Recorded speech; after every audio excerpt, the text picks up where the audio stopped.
I showed up to the meeting in that unicorn costume, and I unzipped it, pulled my head out, and I was like, guess what? We're bringing back Tacopocalypse, and we're giving you all taco. It felt like an Oprah moment of like, everybody look under your seats.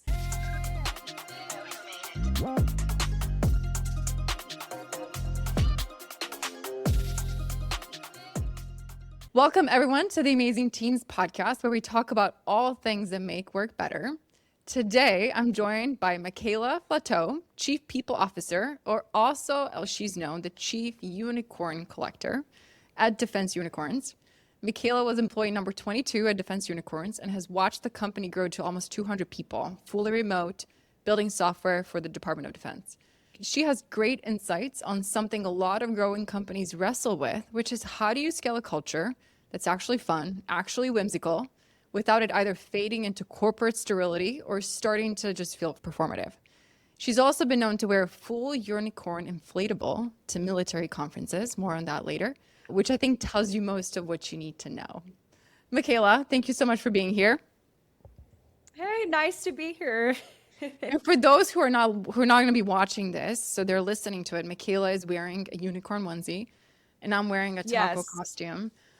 Yes, you are. Michaela, tell us more about unicorns. Obviously, your company is called Defense Unicorns, but you took that unicorn to a whole other level. So when do you wear this onesie besides when you do a podcast? I wear it all the time. I wear it during company-wide meetings. Sometimes I'll wear it in person to conferences, or I'll break out the blow up one. I think there's a variety of it though. We have the blow up, we have the onesie, we have just the horn and the ears. Like we have all of our company swag. Like there needs to be a unicorn represented at all parts for me. So I'm like, I gotta show up and show out. If me wearing a unicorn costume is what brings like a little bit of fun to the equation, then I'll put it on. You're willing to do it. Oh yeah, always. What do your kids think when you say, I'm going to work, and then you put on a unicorn costume? I don't even know if they understand what my job is at this point, because they say you call a lot of people and you wear that costume, and then they ask me to go like wear it outside, and I'm like, no, I'm not wearing this to the store. Thank you though. I just wear it online within a call with 200 people, but I won't wear it to the grocery store. That's a little too much. Okay, well, tell me more about Defense Unicorns and what does a Chief Unicorn Collector do there? So Defense Unicorns was founded by Rob Slaughter, Andrew Green, and Jeff McCoy. They were all amazing. They're doing amazing things in the Air Force at the time. And this is how I believe it happened. They all looked at each other and said, this could be done way better and way more efficient outside. So let's start our own thing.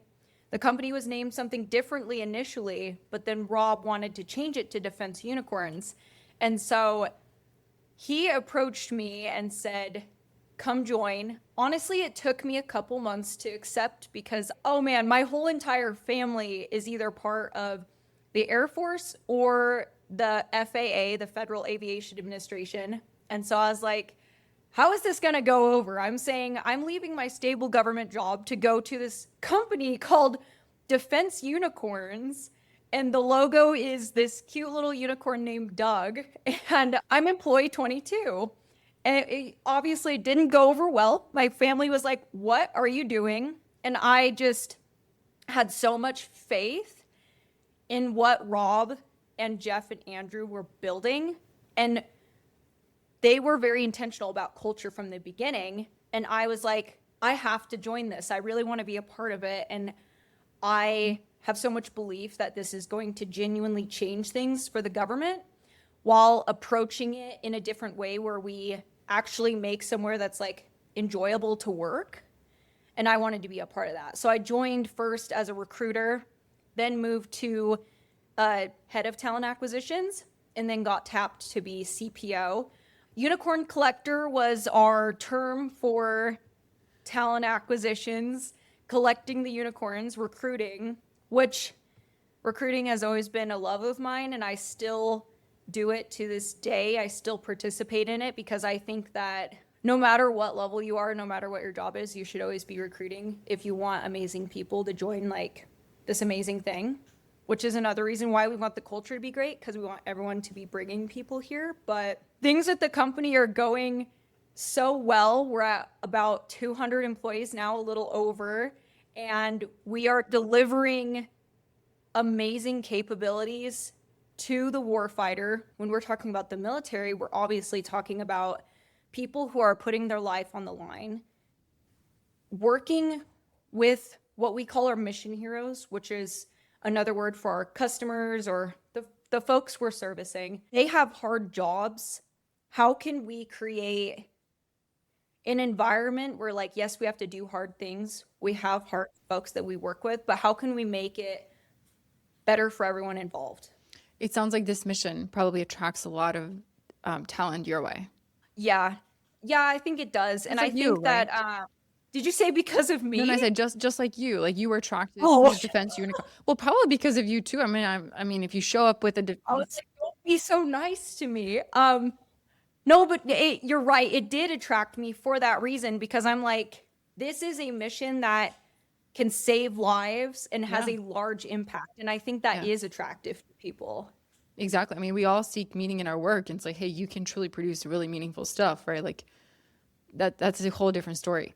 So tell me, like, you were employee number 22, you're a little over 200 right now, fully remote, correct? We do have physical offices. We have a physical office in San Antonio and in Phoenix, and we have a small one in Colorado Springs, but not so much foot traffic there. There's mostly everyone is fully remote. We just have those offices so that we can go meet with our mission heroes. Yeah. If that makes sense. It does make sense.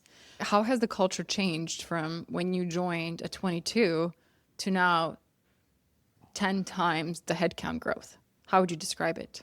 I think the whimsy and the fun of the unicorn and the sparkle and all the things we inject into the culture, I think it's stayed the same, but this sounds kind of weird, but I feel like it's stayed the same, but the nature of it and how we've approached it has changed in order to maintain it. So, like, what worked back then to maintain the culture would not work now. Yeah, what's an example of something that worked but doesn't anymore? Back in the day when we had a meeting, it was all 22 of us on one call, and we could all be there representing marketing, finance, HR, engineering, product, all of the different areas, all in one call.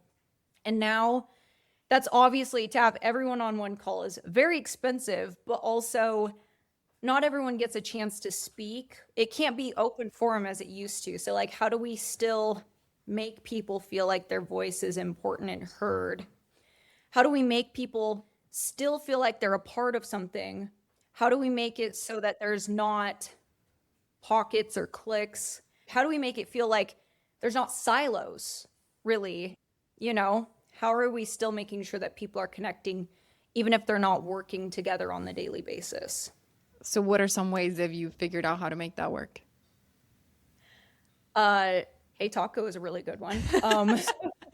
We use Hey Taco in a variety of different ways, and I think that, like, for folks that are listening who are considering Hey Taco, can get really creative with it. We have got really creative with it. You have, which we're gonna get into because your stories are great. Yeah, but we curate a lot of different events and a lot of different recognition opportunities that we're trying to consider those who are a lot more forward facing, those who may be, like, showing their face at conferences, those who may be quietly coding in the corner, who are just consistently there but might not be as loud. So how do we make sure that everyone is getting recognized? And also, how do we make sure that people are coming together to participate? We do that with a lot of, like, different fun wellness challenges, and also a lot of fun different Slack channels that people are really into, like gaming, 3D printing, cooking. We have one for parents where we all just talk about how crazy our kids are. Yeah, those are, like, a lot of planned syncs, but we also have a lot of just fun opportunity and whimsy inject into everything so that we can make everybody feel like we're all collectively laughing together and we're all in on something that's just a lot more special. So my hope is that when people experience those types of things that they think, man, the work is hard, but I wouldn't want to do it anywhere else. One thing that I remember you saying is the titles used to be fun and kind of crazy. Yeah. And we're very, inside baseball, right? You would have to know it. What did you do to change them as you were growing? And, how did you reason about that? And also not make them too corporate, right? Because that's the danger of like as you're growing is just Yeah. there's a process and a policy and everything sounds like the office. I feel like our employees have been very vocal about not wanting things to become corporate or feel stale. And so one of the changes though we had to make when we scaled was changing everybody's titles, because in the beginning we had titles like unicorn collector and chief T-Rex and a lot of like unicorn scout, battlecorn, all of these really fun titles that at the time were amazing. But then as we scaled, we noticed that a lot of people were either confused on who to reach out to or hadn't heard those terms before. And we're like, okay, we need to kind of standardize titling. That's not fun. That sounds very corporate. But the biggest thing was making sure that everybody knew why we were doing it, so everyone felt on the same page. So we went to everyone and said, hey, you're going to start to see these changes roll out. Here's our rationale behind it. We feel like as we're growing and new people are coming in, we want to create an environment where they feel included as well. And something that brings clarity is having straightforward titles so people know who to reach out to or who's in charge of what or who they can go to for help, So we made that very clear to everybody and said, hey, we're not trying to take the fun out of this, but we also want to create an environment where it doesn't feel like two groups. One who is the OG, they've been here for a long time, and then the others who are new and they might feel like a disconnect or they feel like they're left out of a fun inside joke that, the older unicorns might get and they don't. And I feel like that went over fairly well because everyone understood. I feel like most people were on the same page because we were just very radically honest with why we were doing it. I feel like a lot of companies don't really do that. They kind of just say, hey, we're rolling out a change, shut up and color. No, we still wanted everyone to feel heard, but we wanted to provide that clarity. I think there's tons of other ways to insert fun and culture, but that was one of the ways that we kind of grew out of, and I think it was for the best. Are there any other things that you grew out of? I just feel like there's a lot of things. I speak from like the realm of mostly HR, but there's just been a ton of things that we've really tried to get a handle on and form more processes around because in the beginning, maybe chaos worked, but now as we bring in more people too, it's kind of hard to teach and replicate chaos when there's no playbook. Mm-hmm. So I think we've gotten way more organized with finances, with HR and reporting structure and how we title departments.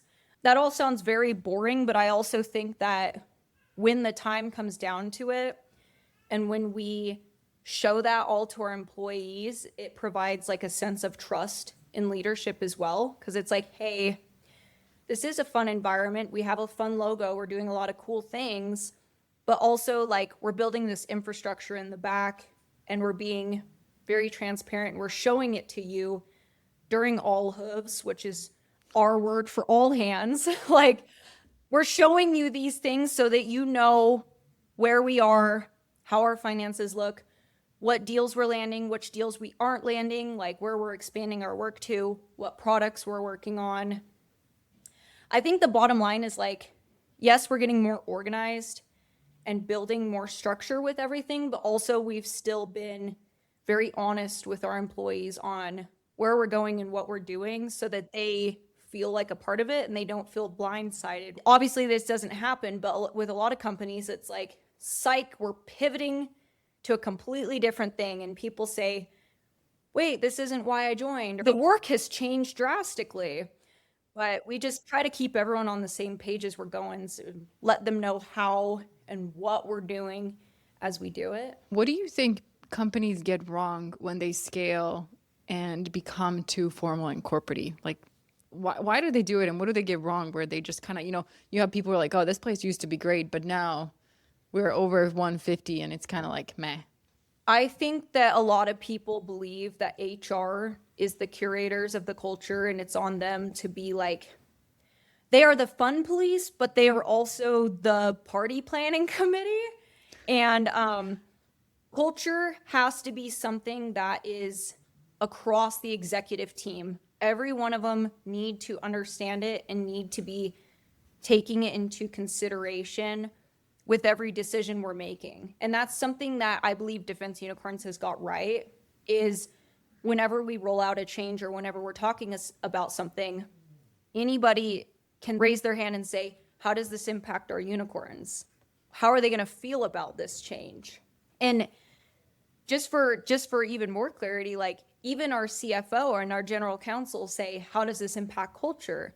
And those in industry are typically not roles who are considering culture. No offense to CFOs and GCs across the industry, but it is something that is so ingrained in our daily operations. And that's where other companies get it wrong, is they think they don't need to spend a lot of time on it and they don't need to be intentional about it. And then it leads to just kind of being indifferent about it and saying, well, we need to do this. And at this point, we don't really care how the employees feel about this because this is the marching order. And that's where I think people get it wrong. It's like a very top-down approach of like, this is where we go and you must fall in line or get out. Yeah. Yeah. And why do you guys focus so much on the culture? Like, is it just like, hey, we just want to build a place that people love working at? Or is it like, hey, it also is like people are more engaged and then they do better work? Like, or is it just like, this is just what we want, no explanation needed?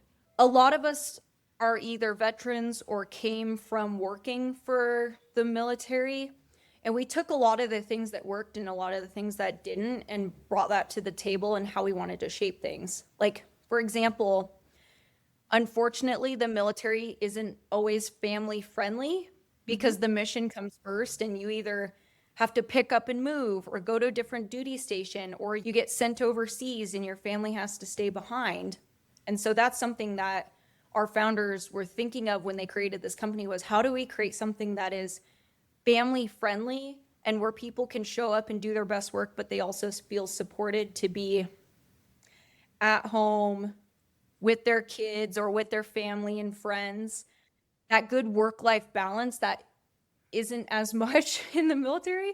But then also the things like camaraderie is something that I think we brought over. How do we make sure everybody feels like we're all in this together? We're all passionate about the mission. It doesn't matter who or what department you're in. Everybody is willing to jump in and help or give an opinion or try to learn. We have to be careful about it, though. We don't want to create just like a free-for-all, like choose happiness, do whatever you want, and it negatively impacts the company. Like, we still have a business to run. So how do we juggle those two things of creating a culture where people feel empowered to have a work-life balance, where they feel empowered to raise their voice and be happy at work, but also still understand that there's a bottom line at the end of the day and we serve the mission. We're trying to build our business and, like, unfortunately we have to make money in order to keep this going. So, like, yeah, I think we've done a pretty good job of it. And I think that some people don't take the time to do that. And then they wonder why their employees are unhappy or their employees want to leave. And it sounds like a lot of how you reinforce the business goals, and obviously like, hey, we still need to make money so we can all pay our bills, is also through the All Hooves meeting. You also mentioned your CEO does weekly office hours, right? Yeah, yes. And he basically just comes to the table and says, like, whatever questions you have, even if they're like hard questions or controversial questions, like, this is my time. you have the open forum here, do it. And people do ask hard questions, or they ask, how did the last board meeting go? Anything we should know coming out of that? And Rob is pretty candid about all of it, and that also provides that culture of everyone feeling involved in the business's decisions and in how we're doing things. And then it creates that, that trust and being like, I want to be here because not only is the culture amazing, but also our leadership trusts us enough to tell us the good, the bad, and the ugly of what is going on. And we get to either help, or we just get to digest that information, or, you know what I mean? Yeah, no, absolutely. It's funny. I recorded a episode yesterday and it was with the CEO of a company and he used to do the same thing. So I think there's a pattern of great cultures and leadership, investing in the culture, everyone being on the same page, and leadership being open about how things are going, the good, the bad, and the ugly, right? Versus hiding things behind closed doors. I want to get into the the unicorn blow up. Can you tell me the story again of like, when did you actually wear that and why? I've had it since our first retreat, and I honestly think I just bought it because I was like, you know what, this just feels right. And then I just started wearing it. And another employee, her name is Madeline, we both started on the same day. So we have a bond. And we said, we're both getting unicorn blow ups and we're bringing them to the retreat. And then ever since then, there's always been like, oh yeah, Michaela, bring the blow up. And I'm like, okay. I've had instances where I'm walking around in the blow up, which it's a good marketing tool. Everyone wants to take pictures. Everyone wants to FaceTime their daughter and say, look, there's a unicorn here. I've weirdly had people like kiss my nose in the costume, and I'm like, okay, there's still a real person in here, but it does bring people happiness too. And I think it's like you're surrounded by military machines and guns and all these like booths that are very military-esque, and then there's just unicorn there. You're like, what is this? This is not the environment for this, and this is really funny. And that's really all it is. It's just like, I hate to say it like this, but like the love of the game. I'm like, yeah, I'll put on the costume. It makes the day more fun for you and your team. And like, in a sense, it was like, Oh why yeah, not? and it gives Right? people something to talk about. And then they come and they say, I heard there's a unicorn, like, where is it? I'm like, I gotta go put the costume back on now because now people are asking for it. There's a photo circulating online of you wearing a blowout at your desk announcing Tacopocalypse. Can you tell me more about what Tacopocalypse is? We had a day where we said, this was back a couple of years ago, and we said, okay, everybody has one day to give out all of their Hey Taco stickers. And it was absolutely insane. The employees loved it. We still have it on the calendar as like the anniversary of. And so we had Employee Appreciation Day coming up and thought like, oh, should we send everybody a gift card or a Starbucks or something? And I was like, I went to our CEO and I was like, it would be really funny. Let's bring back Tacopocalypse. Let's give every single employee way more tacos to give out just for one day only and let them go wild with it. It's a good way for everyone to show their appreciation for each other. Like, everyone still loves the past event of the first Tacopocalypse. We still talk about it. And I was like, we should bring it back. And he's obviously on board. He loves Hey Taco and like all the taco things. And he was like, yes. So we did it and everybody just loved it. There was so many like images of Tacopocalypse, tacos raining from the sky, people getting crushed by tacos, like tacos getting thrown everywhere. To introduce that, I showed up to the meeting in that unicorn costume and I unzipped it, pulled my head out, and I was like, guess what? We're bringing back Tacopocalypse and we're giving you all taco. It felt like an Oprah moment of like, everybody look under your seats. There's a car waiting for you under your seat. There's a car. No, it's just 20 tacos. It's the little things. It's the little things. What are some other rituals that you do, or anyone else in your team or just the company that are kind of the same sort, that are just fun and like so you guys? We do a monthly thing of like, here's the top folks who have given a taco or given 5 tacos every single day for the whole entire month. So now for the next month, they get 10 tacos. People are very serious about that. And they're scheduling their tacos. They're making sure they're given because they're like, I want that double taco giving power for the next month. And so when I don't announce it early enough in the day, I start getting pinged and they're like, Michaela, are you going to announce the top taco earners? I'm like, yes, give me a moment. Jeez. It doesn't matter if the payroll runs or people get paid, but if you don't announce the top taco givers. Our employees are very serious about their tacos.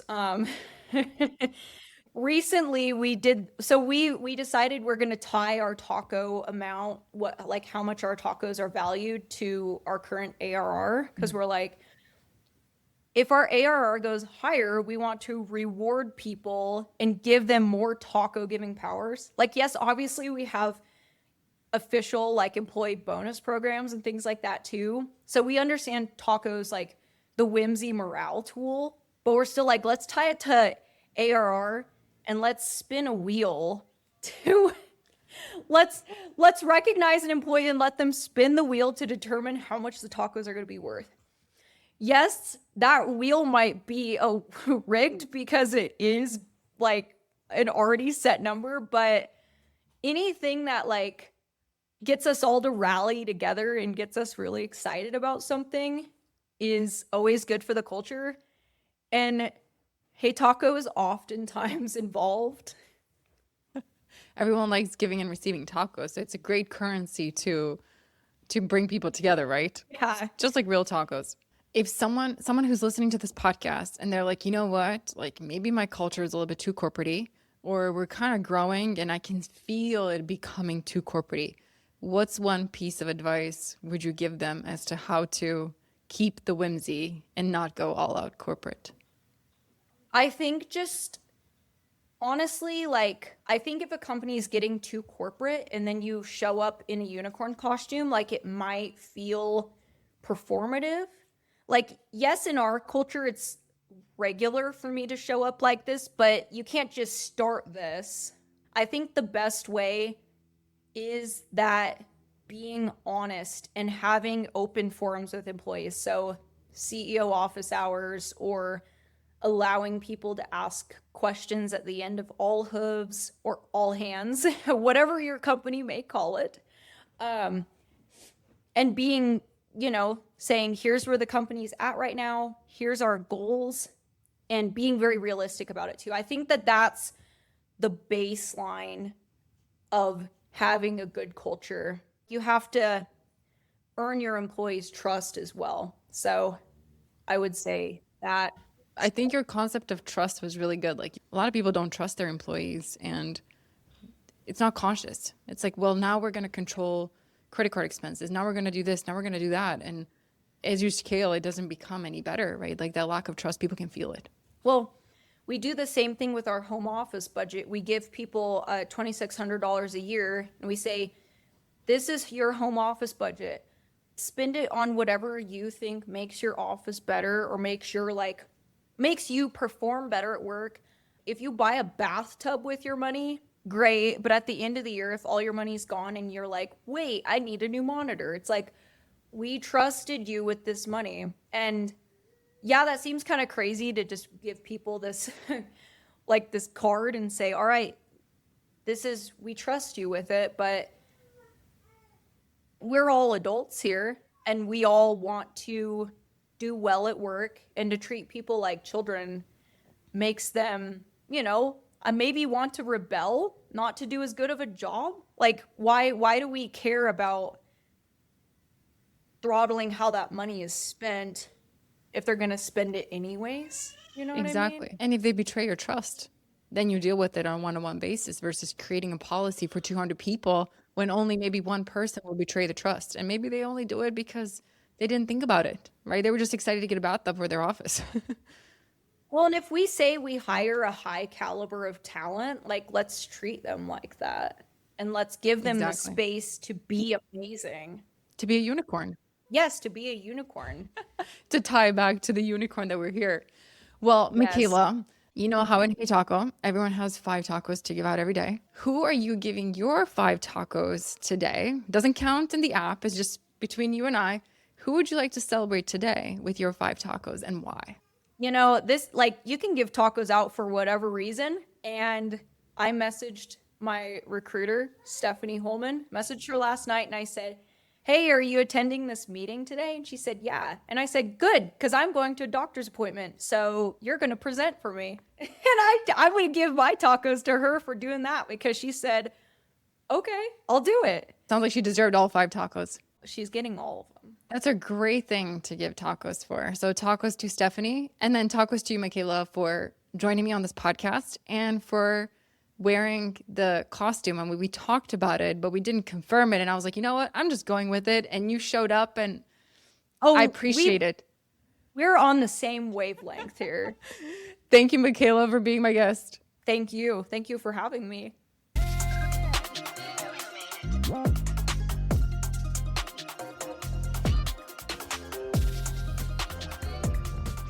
Thanks for listening. One of the important things about building a team is gratitude.